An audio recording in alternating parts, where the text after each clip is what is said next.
I'm Naomi May, I'm a fashion editor, and we are here today with the SATCoL podcast, The Sustainable Conversation. Joining us, we have award-winning television presenter, cultural commentator, and philanthropist, Nick Ede.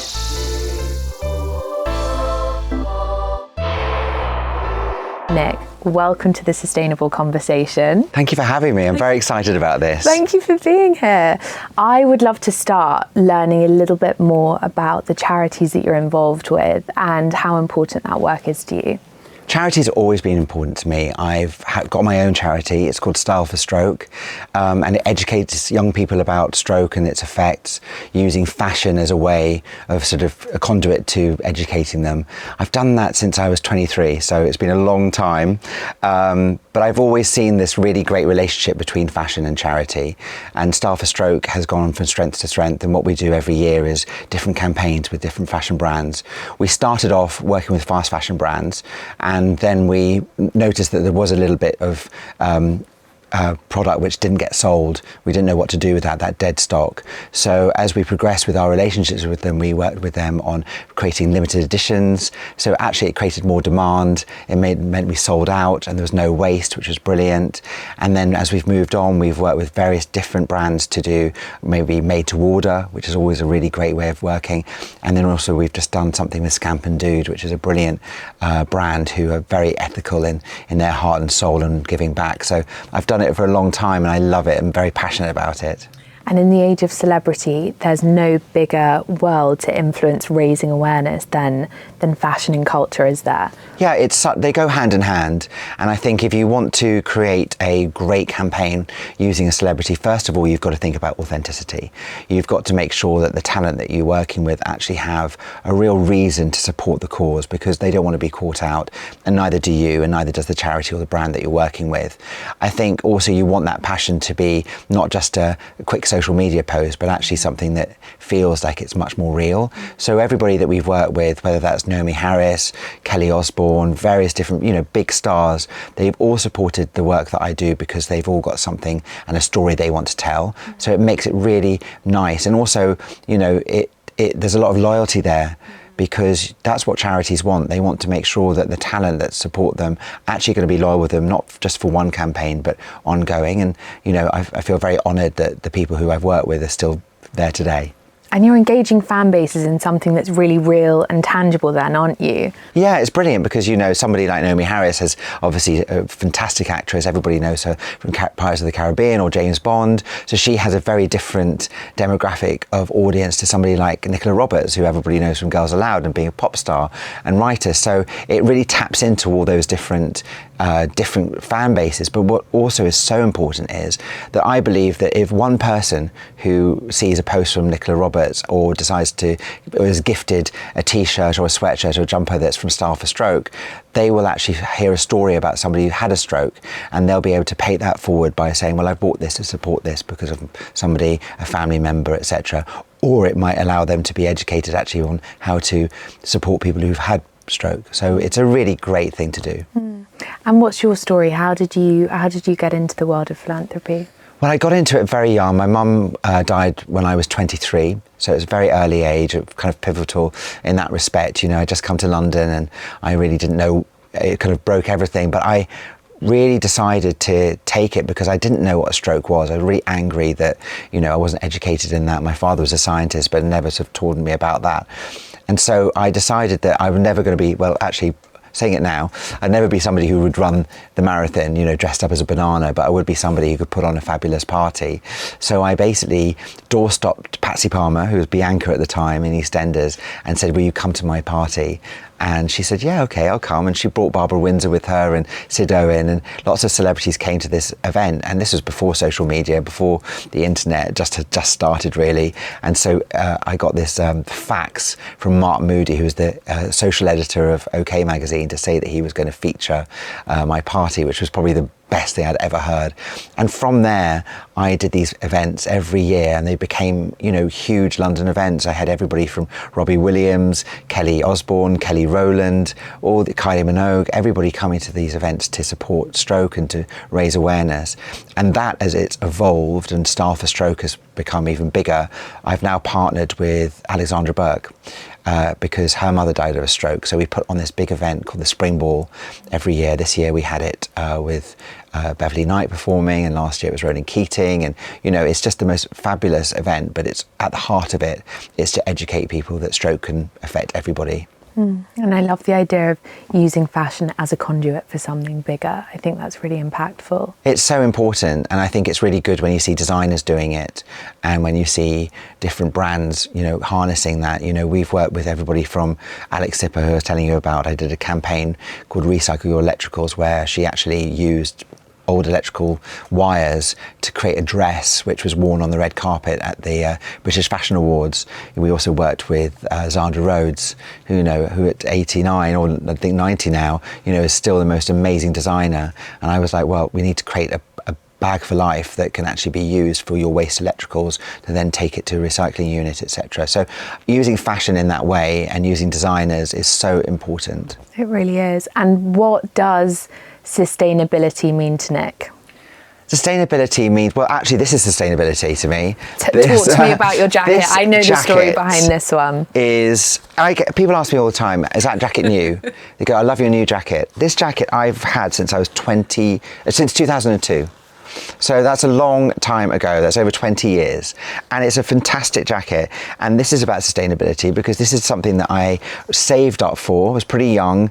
There's a lot of money. Donna Karen. I was in Phoenix. I'd seen it and I was like, I really want that. And it's now lasted for over 20 years. It's one of those buys that you go, okay, this is something that's going to last for probably longer. And what's really important to me, sustainability is about finding items that will last a long time. They're not just they could be fashion forward, but they're fashion centric in the fact is that they will carry on for many years. They're ageless and timeless. And this is something like this, nice box leather jacket, great color, always looks good. I don't need to go anywhere else and buy a new one because this one is on trend all the time. So I always think about that when I'm looking at most of my clothes. These jeans I've had for a long time. Denim, as we know, is particularly difficult to recycle. But when you've got a good pair of denim trousers, they will last a long time, and you can dress them up and dress them down. It's all about that, thinking about your wardrobe and how you can really change different parts of it, and having pieces which are maybe expensive, you've got to save up for them, but they'll last a lot longer than some ones you get from online. But I need the secrets. How has she lasted for 22 years? What are you doing to her? I'm just making sure that she's not scrumpled up like this. Actually, just put on a hanger, literally, and I spray with leather protector, but that's it. And also, I'm sure this has probably got so many stories, so many 3 a.m. walking around. Who knows what this has got to tell? I would not want to actually give it a lie to test, but it is just something that I've always looked after. I think it's really important to do that. Also, there's almost a mindset there, isn't there, in trying to reframe things as not over-consuming, but actually really respecting the things that you spend your money on. Yes, completely respect them. And also, I think before there was a bit, people have bragging rights when they talk about their clothes, especially I think, women's clothing. Everyone's like, where do you get it from? Where's it from? Where's it from? Where's it from? How much did it cost?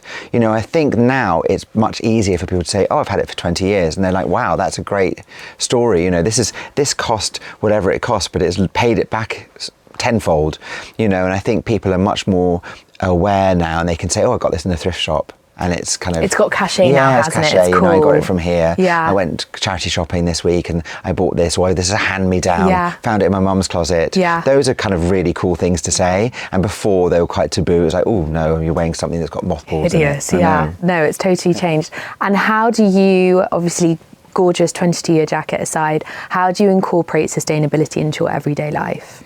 Well, everyday life for me it's just important to be conscious of everything that you're doing, whether that's recycling. I think a lot of people still don't particularly recycle particularly well, and I think it's important to make sure that you do that, to be conscious about water as well. I'm always conscious when I'm cleaning my teeth that I don't have the tap going. I think it's important too. I usually have a bottle for life, so I fill that so it's refillable. When it comes to going on holiday, I think consciously about what I need and what I don't need.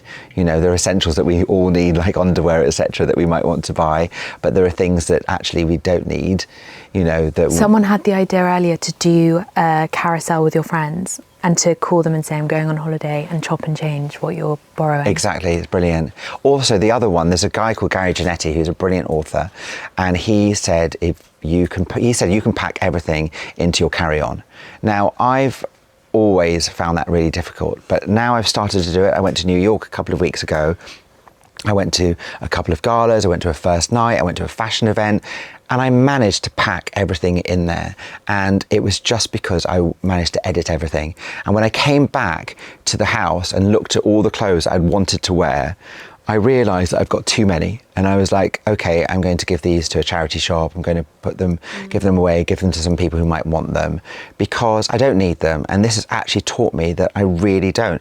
It's just about being clever, thinking about what you're actually going to wear that week, plan a wee bit. That's my Scottish coming out, the only thing I say that's Scottish. And just be conscious and mindful of what you're wearing. I think you have to have an editor's eye, don't you, to understand your own taste, your own style, what suits you, what works, and then it all becomes quite easy. Although, do you use packing cubes? How did you get it all in? Packing cubes, yes, I use them. I tell you, the other hack that I have is, you know, when you go to a hotel and you get the shower cap and no one has a shower cap, they are brilliant for all your shoes, because obviously shoes have got dirty soles. So if you actually put your shoes into the shower caps, it means that they are protected in case there's anything wet or anything stains. Because, you know, when you go, it's a really little simple hack. And then again, you have to think to yourself, how many shoes do I actually need? So you go, am I running? Am I jogging? Will I really go to the gym? No, probably not. So there you go. That's my trainers out. You know, you've got to just kind of play about with it. And also, I think if you're in a partnership or if you're going away with somebody, like you just said, sense check with them, because they might be like, well, actually, I'll wear the black. I've got some black jeans, the same size. I'll wear them this week and this day, and you wear them the next day. You know, it's all about that. It's about sharing is caring. We know that. Oh, it absolutely is.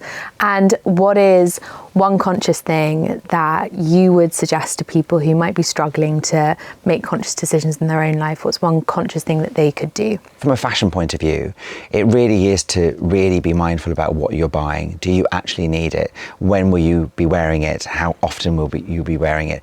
If it's a one-off thing and it's for a wedding, then, you know, you can kind of see that maybe that might be something that somebody does.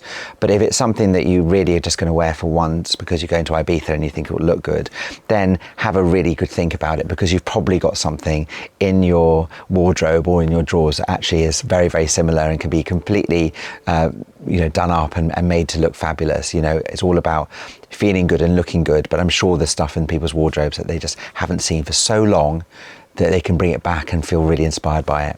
There's a phrase that I really love, which is the idea of shopping your own wardrobe. I absolutely love that. I do that all the time, and I tell everybody as well to do it. I actually did the TCS London Marathon this year. You did it? I did it. Oh my gosh, congratulations. It was amazing. I didn't go as a banana though. I just went as me, although I had lots of bananas on the way round.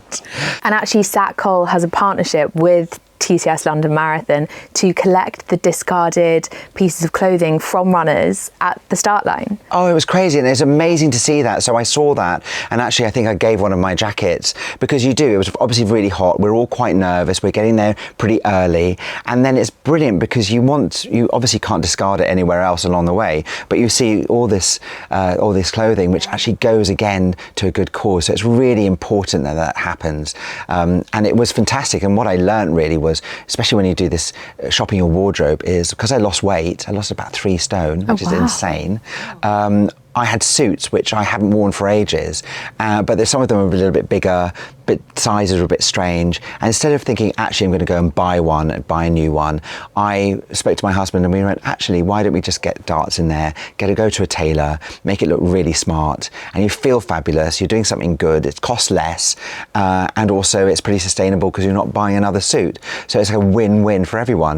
And I think that's really important for people when they are shopping their wardrobe. We've all have large days and small days. We all feel differently, a bit bloated some days, but remember that you can take your clothes in, you can put them in or out, but just to feel good about them, and also to accessorize as well. It's really important. Accessories are key. Oh my God. I always say that. A belt can do a multitude of things. Oh, absolutely. Absolutely. Nick Ede, thank you so much for joining us on the Sustainable Conversation today. Thank you so much. I've loved it.